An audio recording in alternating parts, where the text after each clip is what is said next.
On this week's episode of the Social Update, Instagram Stories and Reels has a bunch of new features. Clubhouse now allows room replays, and YouTube hide the dislike count, which is very controversial.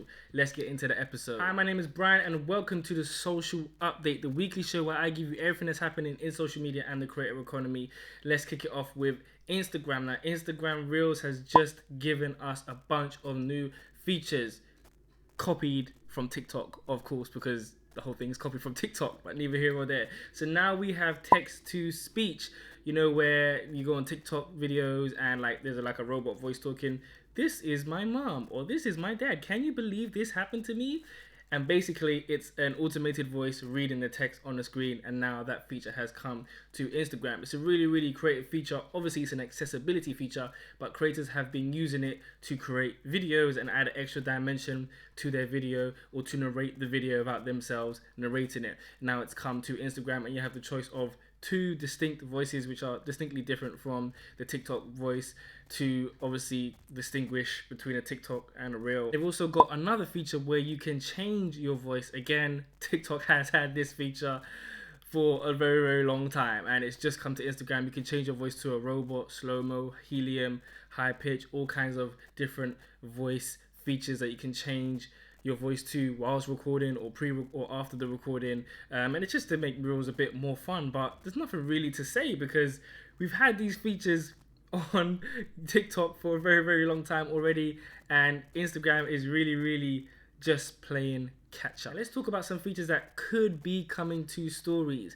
Live moderator. Yes, so when you're in a live and you're chatting away and thousands, hundreds and tens of comments are coming up and you can't even catch up and read the comments and might want to pin or answer some, you can't catch up, right? Now you can make someone a moderator in your live. So while you're live, doing the live, and instead of trying to keep up with comments, you can have someone who's in the live, a team member, moderating the comments, maybe pinning stuff, bringing stuff to your attention, or doing whatever in order for you to do what you can do best. And I think this is a really good feature, because sometimes doing a live is actually a team effort and it's hard to keep up with everything that's going on, especially if you're trying to work the crowd, learn your lines, and sometimes it might not be a great viewing experience if you're like, oh, I'm in the comments trying to sort out the comments and people are just watching you trying to sort out comments. So it's very helpful feature to have somebody, could be a friend, could be a team member, help you moderate your live. Sticker placement. So in stories when you got the text, you've got a sticker, you've got a GIF, you've got some other text, maybe you've got a picture.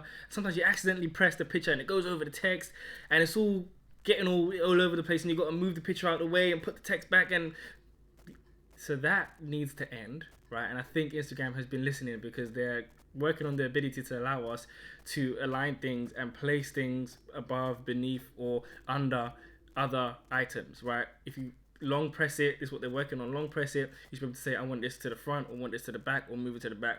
And this is one of the most absolute overdue features to ever for Instagram to ever work on, because we need this today, because that is one of the most super annoying things, and I think it's probably holding a lot of people back from getting really creative on stories, because once you kind of get too frustrated with that, you're probably not going to try and create anything extra special on stories. But I think once this is in there, it becomes a bit like Photoshop, right? If you do Photoshop, you can do that with layers and stuff. So this is getting into the whole layers, like Canva, and this is something that is really overdue, because I think stories is the most creative tool on Instagram. You've got so many features in stories: pen, stickers, rubbers, erasers, all these GIFs and all these kind of different things you can do in stories versus the simple feed, right? And having this will make it that much extra creative for people to create stuff, and it becomes its own Canva in a sense, or in Photoshop in a sense. Another overdue feature that they actually should have launched months and months ago. They don't need to test this, they need to just do it and launch it. Close friends lists. Multiple close friends lists, right?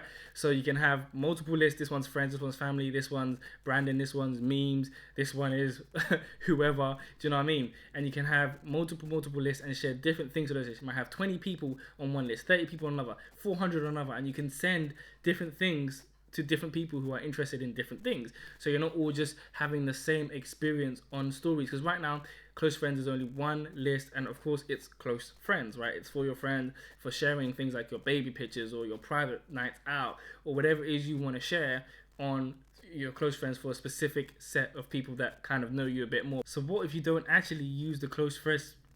So what if you don't actually This is good because if you don't actually use the close friends list for your close friends, you might use it for business, because businesses still have the feature and businesses don't necessarily have close friends. They might want to show some behind the scenes, or to a certain amount of email subscribers or special people that they trust, to show them different items that they're working on or whatever it is, right? I know some people sell access to their close friends for exclusive stories, exclusive information, and it's become like a community feature.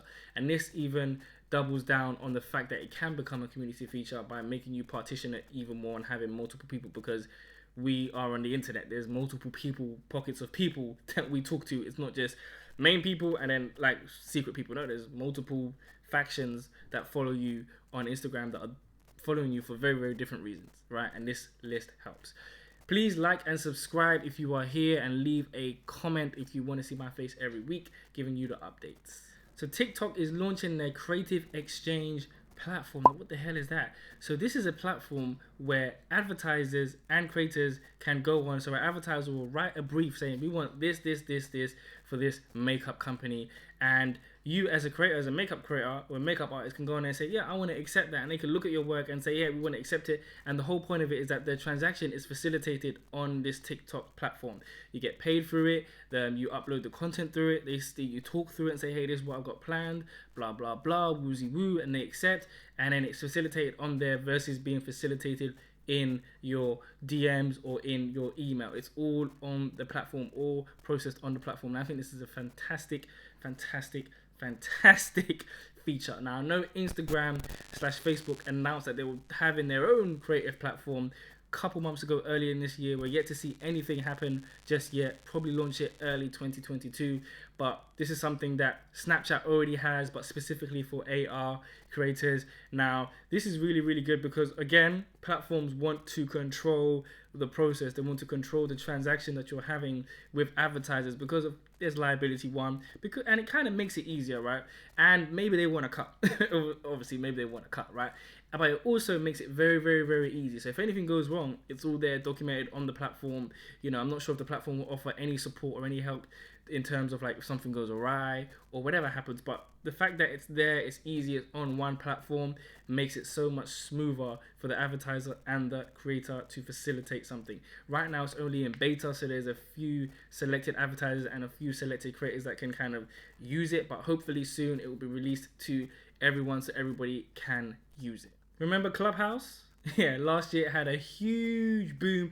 Everybody and their gran was using it. There was a social audio rush and everybody else built social audio tools. Well, finally the tool that you've been waiting for to make Clubhouse a real thing, room replays. So now you can not only just talk live, but it also gets saved. Now, obviously in the beginning, Clubhouse didn't have this feature because it wasn't something that they focused on. They focused on ephemeral conversations. You have the conversation and it disappears, just like in real life. You have a real life conversation, you walk away, the conversation doesn't exist as a recording for you to upload anywhere. And that's what they wanted to facilitate. And it was really, really good. But obviously, naturally, we are social human beings, and this is social media, and people are trying to make a career out of social and especially audio like this podcasting already, right?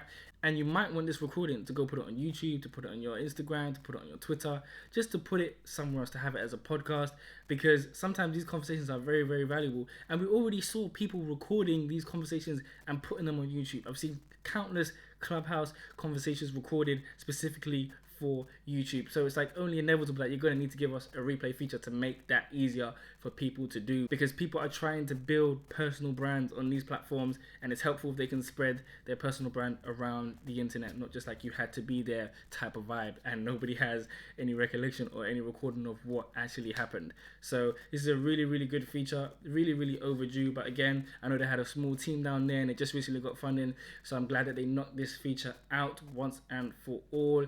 It's really, really great. So YouTube have been testing the hiding of the dislike count for a couple of months, and they have officially decided to hide the dislike count permanently for all YouTube creators on the platform. And they said this is not a thing that they've taken lightly. They have been going back and forth for months and months and months and months, working with their internal teams, talking to creators, testing it in the real world, and decided that it's a good thing to hide the dislike count button because of harassment, dislike parties where people just go and descend on a video and dislike the video so it gets downranked, and just downright a way to bully people, right?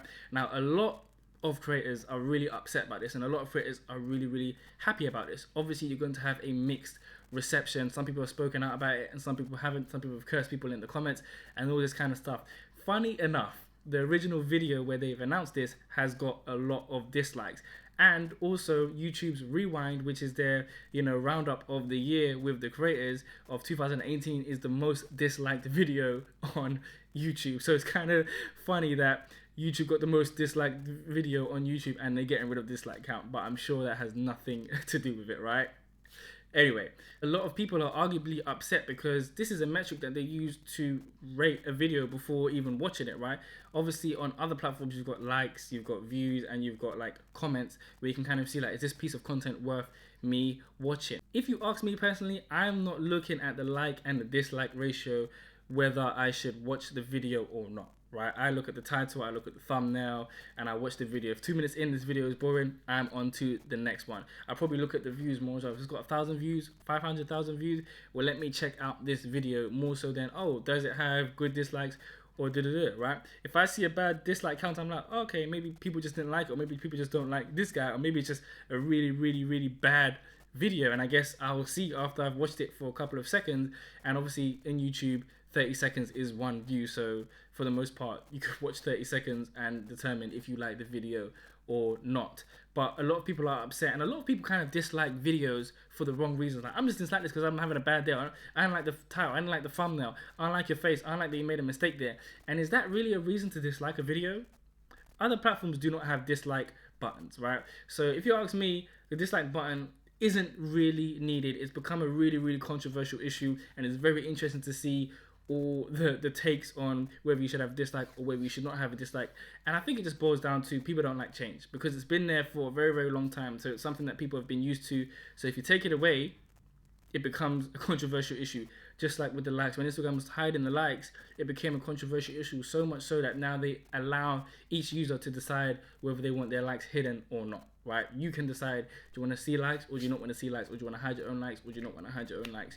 And I think that was a good decision instead of just having it blanket. But I also think this is a good decision for YouTube because they said it's to stop harassment for creators, small, big, whoever you are. And I don't think anybody can particularly argue with that just because you want to see if a video is good or not. Watch the video for 30 seconds, look at the views, look at the like counts, read the comments if you like. There's all kind of ways to determine if you want to watch a video or not. But that is it for this week's social update. You've been officially updated, and I'll see you next week. Don't forget to like and subscribe.